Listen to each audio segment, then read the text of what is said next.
Hər kəsə salam. Bu videomuzda kimyəvi reaksiyaların təsnifatından danışacağıq. İlk olaraq reaksiyaya daxil olan və reaksiya nəticəsində alınan maddələrin sayına və tərkibinə görə kimyəvi reaksiyalar 4 tipə bölünür. İlk tipimiz birləşmə reaksiyaları. İkinci tipimiz parçalanma. Üçüncü tipimiz əvəzetmə. Dördüncü tipimiz isə dəyişmə, ikinci adı ilə mübadilə reaksiyalarıdır. Birləşmə reaksiyasına aid nümunələr desəm, məsələn, N2 + H2 alınır NH3. Əmsallaşdırmağı unutmuruq. Bura 3, NH3-ün qarşısına isə 2 yazılacaq. Və yaxud da suyun alınması da birləşmə reaksiyalarına aiddir. Parçalanma reaksiyası isə birləşmənin əksi kimi düşünə bilərsiniz. Məsələn,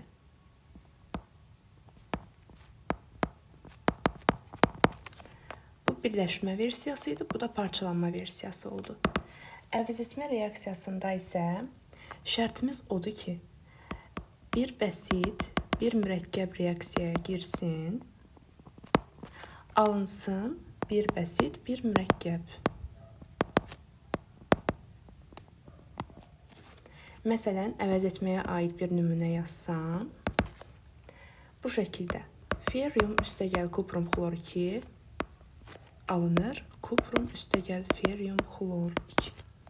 Gördüyünüz kimi bir bəsit, bir mürəkkəb girdi, bir bəsit, bir mürəkkəb çıxdı. Dəyişmə mübadilə reaksiyasında isə iki müxtəlif mürəkkəb maddə reaksiyaya girəcək. Alınacaq. Mürəkkəb 1, mürəkkəb 2, mürəkkəb 3. Bu şəkildə işarə edeyim ki, daha aydın başa düşəsiniz. Və müxtəlif mürəkkəb maddələr alınacaq. Dəyişmə reaksiyasına aid də bir nümunəni burada yazsam, məsələn, natrium xlor + argentium nitrat alınır argentium xlor + natrium nitrat. Gördüyünüz kimi iki müxtəlif mürəkkəb maddə reaksiyaya daxil oldu. İki mürəkkəb maddə isə reaksiyadan çıxdı. İkinci olaraq isə keçirik ayrılan və ya udulan istiliyə görə kimyəvi reaksiyaların təsnifatı. İki yerə bölünür. Birinci eksotermik, sonra isə endotermik. Eksotermik reaksiyaya istiliyin ayrılması ilə gedən reaksiyalardır. İstiliyin ayrılması. Endotermik reaksiyaları isə istiliyin udulması.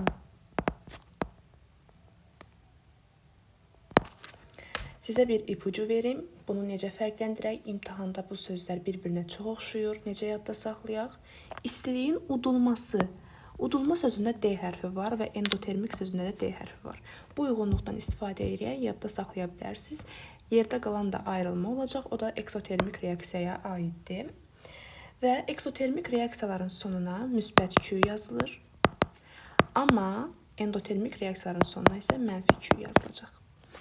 Eksotermik reaksiyalar yanma və əksər birləşmə reaksiyalarına aiddir.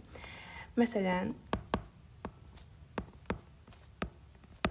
gördüyünüz kimi yanma reaksiyasıdır, müsbət Q yazılacaq. Birləşmə reaksiyasıdır, müsbət Q yazacağıq.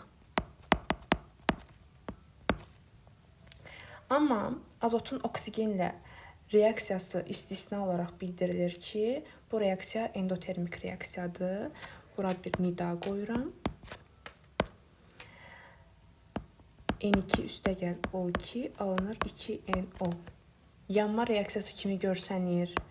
Amma eksotermik reaksiya deyil, bunu yadda saxlayın və bu şimşəyin çaxması reaksiyasıdır.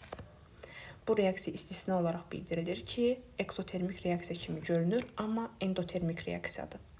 Keçək endotermik reaksiyalara aid nümunə yazmağa. Endotermik reaksiyanın sonunda dedik ki, mənfi Q ilə işarə olunur və əksər parçalanma reaksiyaları endotermik reaksiya hesab olunur. Məsələn, kalsium karbonatı parçalasam,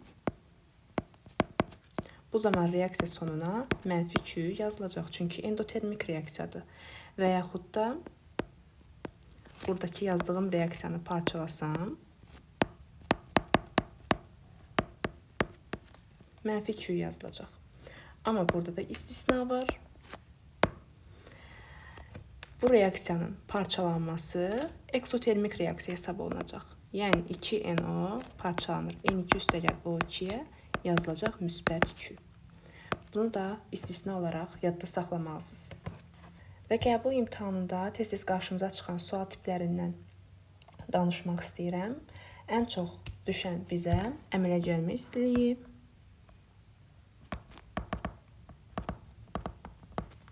və yanma istiliyidir.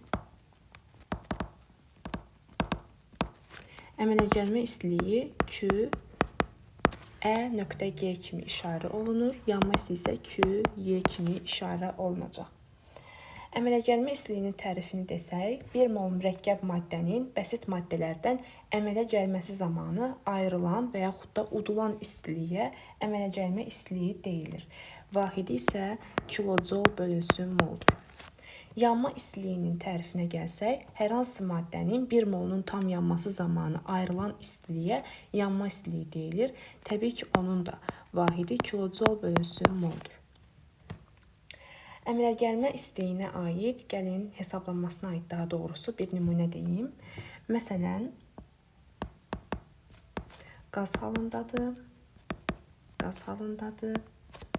və 2H xlor alınır.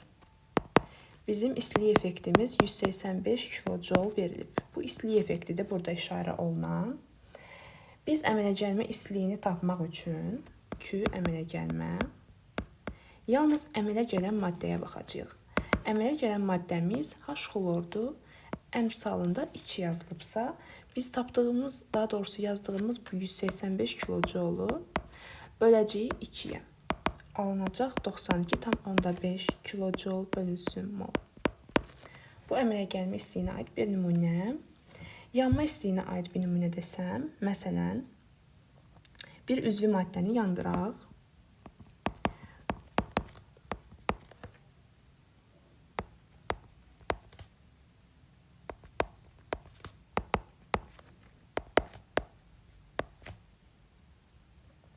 Burada da H2O buxar halındadır. Maye yox, buxar halında olur. Yadda saxlayın. Əmsallaşdıranda bura 4, bura 2, bura 5, burada 2 düşəcək. Və bizə istilik effektini verib tutaq ki, 2600 kilojol.